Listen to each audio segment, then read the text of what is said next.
ট্রাম্পের জয়ে এইমাত্র গোপনে দেশে ঢুকল শেখ হাসিনা।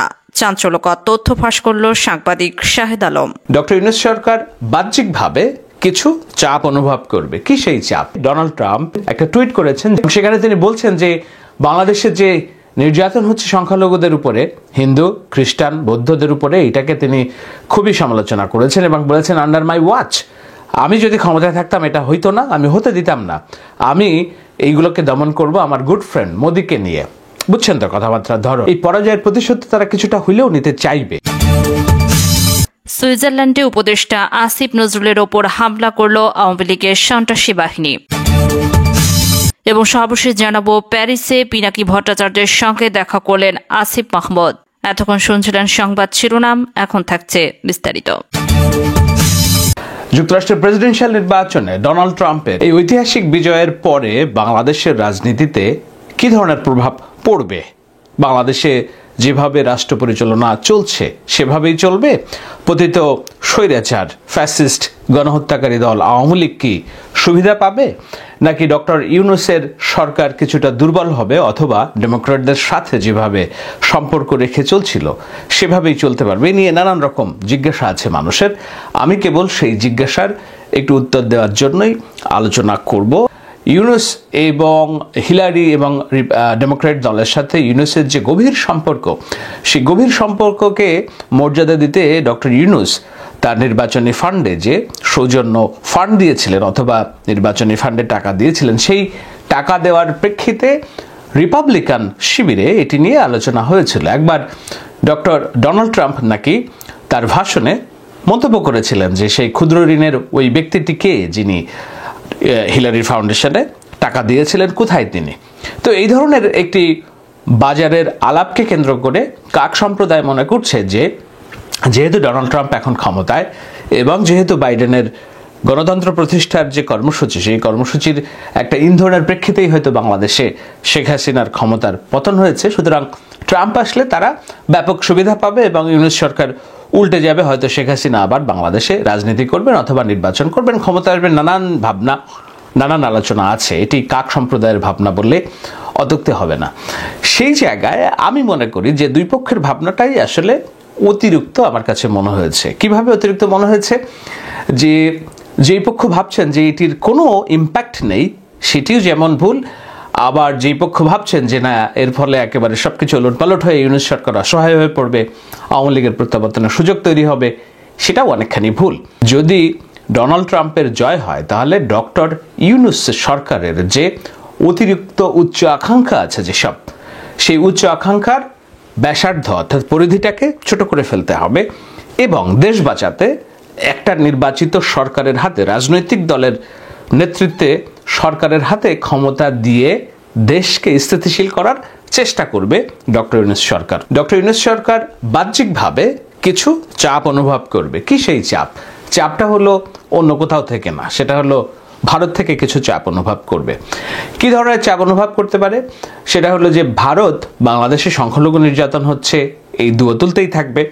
বাংলাদেশের বর্ডারের, বাংলাদেশের অভ্যন্তরীণ কর্মকাণ্ডের কারণে তার যে সেভেন সিস্টারের সিকিউরিটি, নিরাপত্তা, সেটি বিঘ্নিত হচ্ছে বলে অভিযোগ তুলতেই থাকবে। ভারত বাংলাদেশের সীমান্ত পারাপারের সময় হত্যাকাণ্ড বাড়িয়ে দিতে পারে। এমনকি বাংলাদেশের যেসব নিত্য খাদ্যপণ্য আছে সেগুলোকে মজুদ রপ্তানি বন্ধ করে দিতে পারে, যেন অভ্যন্তরীণভাবে একটা অস্থিতিশীল পরিস্থিতির তৈরি হয়। সেটা হলো বাহ্যিক চাপ। এত কিছু করা লাগবে না। যদি কেবলমাত্র বাংলাদেশে অথবা ভারতের কোথাও সাম্প্রদায়িক যদি দাঙ্গা তৈরি হয়, ভেদাভেদ তৈরি হয়, যেটা ভারতের সমূহ সম্ভাবনা আছে, সেখানে মুসলিমদের উপর নির্যাতনের ঘটনা অহরহ ঘটছে এবং সেইগুলো ঘটনার প্রেক্ষিতে বাংলাদেশে মুসলিম সম্প্রদায় অনুরূপভাবে ত্যক্ত বিরক্ত এবং ক্ষোভ, এবং সেই ক্ষোভের বহিঃপ্রকাশ করতে যেয়ে তারা অনেক ক্ষেত্রেই বাংলাদেশে হিন্দু সম্প্রদায়ের মধ্যে ইসকন নামক একটি সংগঠনের বিরোধিতা তারা করছে। হিন্দু সম্প্রদায়ের উপরে যদি কোনো নির্যাতন হয়, তার আলটিমেটলি এটা সুবিধা নেওয়ার চেষ্টা করবে ভারত। তো বাংলাদেশকে অস্থিতিশীল করার জন্য কিছু বাহ্যিক চাপ তৈরি হইতে পারে ভারতের তরফ থেকে। কেন তৈরি হতে পারে? 3 দিন আগে ডোনাল্ড ট্রাম্প এই নির্বাচন চলনকালীন একটা টুইট করেছেন, যেটি বাংলাদেশের অনেক জায়গায় ছড়িয়ে পড়েছে এবং এটি একটি সন্দেহ এবং সংশয় তৈরি হয়েছে যে ডোনাল্ড ট্রাম্প আসলে কি ভাবেন বাংলাদেশের সংখ্যালঘু নির্যাতন নিয়ে যেই কথাবার্তা হচ্ছে সেই অপপ্রচারের ফাঁদে তিনি পা দিয়েছেন এবং বিশ্বাস করেছেন। তার পেছনে দীর্ঘ লবিস্ট কাজ করেছে, এমনকি সজীব অজের জয় নিয়োগকৃত লবিস্ট ফার্ম কাজ করেছে যদি বলে কেউ অভিযোগ করে, আমার মনে হয় এটাতে খুব বেশি অত্যুক্তি হবে না। আমি দেখেছি যে কিভাবে ভারতের কিছু লবিস্ট দিনের পর দিন কাজ করেছে। সেখানে তিনি বলছেন যে বাংলাদেশের যে নির্যাতন হচ্ছে সংখ্যালঘুদের উপরে, হিন্দু, খ্রিস্টান, বৌদ্ধদের উপরে, এটাকে তিনি খুবই সমালোচনা করেছেন এবং বলেছেন আন্ডার মাই ওয়াচ, আমি যদি ক্ষমতায় থাকতাম এটা হইতো না, আমি হতে দিতাম না, আমি এইগুলোকে দমন করব আমার গুড ফ্রেন্ড মোদিকে নিয়ে। বুঝছেন তো কথাবার্তার ধরন? মোদি হলো তার গুড ফ্রেন্ড, দাঙ্গাবাজ, একেবারে কট্টর ডানপন্থী হিন্দুত্ববাদী নেতা, আর যুক্তরাষ্ট্র কট্টর ডানপন্থী এই যে আমরা বলি অবিবেচক ডোনাল্ড ট্রাম্প যখন প্রেসিডেন্ট। সুতরাং এই দুইয়ে মিলিয়ে বাংলাদেশ এবং ওই যে আওয়ামী লীগের যারা মনে করেন ডক্টর ইউনূসকে রিপাবলিকান দল তাদের কাছের মানুষ মনে করে না, এতদিন যাবত ডক্টর ইউনূস ডেমোক্রেট দলের কাছ থেকে অনেক সুবিধা নিচ্ছিলেন, বোঝাতে সুবিধা, একেবারে তার একটা ফোন কলেই অনেক কিছু হয়ে যায়, বিশ্বব্যাংকের ঋণ ছাড় থেকে শুরু করে অনেক কিছুই, অনেক কাজ সহজ হয়ে যায়। কিন্তু যখন রিপাবলিকান প্রশাসন, সেই রিপাবলিকান প্রশাসনে বোঝাই যাচ্ছে যে মোদি এবং তার মদতপুষ্ট ভারতীয় কট্টর হিন্দুত্ববাদীদের সমর্থনে ছোট ছোট যেসব সরকারি কর্মচারী এবং অন্যান্য জায়গায় পোস্টেড হবে, নানান জায়গায়, অর্থনীতি, পররাষ্ট্র মন্ত্রণালয়, হোমল্যান্ড সিকিউরিটিতে, তাদের সাথে ভারতীয় প্রশাসনের একটা নিবিড় যোগাযোগ থাকবে। সেই থাকার কারণে ভারত এটার সুবিধা নিতে চাইবে বাংলাদেশ সরকারের উপরে, যেহেতু তারা বড় ধরনের পরাজয়ের শিকার হয়েছে বাংলাদেশের। ভিডিওতে দেখা গেছে অন্তর্বর্তীকালীন সরকারের আইন উপদেষ্টা আসিফ নজরুলকে ঘিরে রেখেছেন একদল লোক। তারা উপদেষ্টার সঙ্গে উত্তেজিত ভাষায় কথা বলছেন, তর্ক করছেন, বারবার তার দিকে তেড়ে আসছেন, ঘিরে ধরেছেন, সামনে এগোতে দিচ্ছেন না তাকে, বলছেন আপনি মিথ্যা বলছেন। জানা যায় জেনেভায় আন্তর্জাতিক শ্রম সংস্থার গভর্নিং বডি এবং সংস্থাটির গুরুত্বপূর্ণ কর্মকর্তাদের সঙ্গে বৈঠক শেষে বৃহস্পতিবার দেশে ফিরছিলেন উপদেষ্টা আসিফ নজরুল। দূতাবাসের প্রোটোকলে তিনি গাড়িতে করে সুইজারল্যান্ডের জেনেভা বিমানবন্দরে পৌঁছান। গাড়ি থেকে বিমানবন্দরে নামার পর হঠাৎ একদল লোক এসে আইন উপদেষ্টাকে ঘিরে ধরেন, তাকে বিরক্ত করতে থাকেন, উচ্চ শব্দে কথা বলতে থাকেন। ভিডিওতে দেখা যায় এই সময় আসিফ নজরুল বলছেন, আপনি গায়ে হাত দিচ্ছেন কেন? এভাবে কথা বলতে পারেন না, আপনি অনেক খারাপভাবে কথা বলছেন, খারাপ ব্যবহার করছেন, আপনাদের ল্যাঙ্গুয়েজ এমন কেন? আপনারা আসেন, কথা বলবো। তখন হেনস্থাকারীরা বারবার তর্ক করতে থাকেন। তাদের একজন বলেন, আমরা বাংলাদেশের সাধারণ মানুষ, স্বাধীনতার পক্ষের লোক, আপনার বিপক্ষের লোক।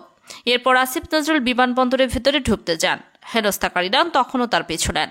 পাকিস্তানি রাজাকার বাংলাদেশের সরকার, জয় বাংলা, জয় বঙ্গবন্ধু করে স্লোগান দিতে থাকেন।